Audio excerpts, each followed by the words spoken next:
2024 সালে লোকসভা নির্বাচন। এখনও লোকসভা নির্বাচন ঘোষণা হয়নি। লোকসভা ভোটে আগেই পশ্চিমবঙ্গে 42 আসনের মধ্যে 20 আসনে প্রার্থী ঘোষণা করল বিজেপি দল।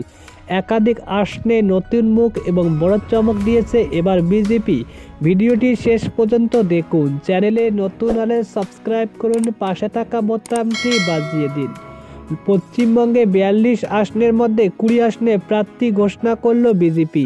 এই মুহূর্তে সাংবাদিক বৈঠক চলেছে।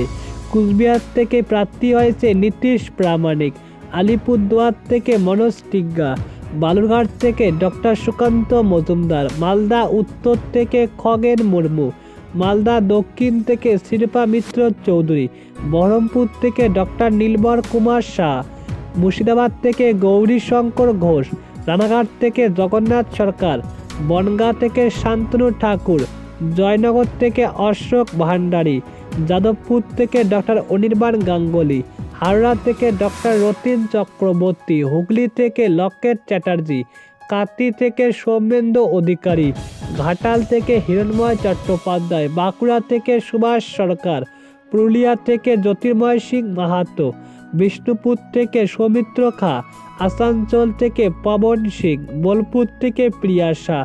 20 আসনে প্রার্থী ঘোষণা করল বঙ্গ বিজেপি।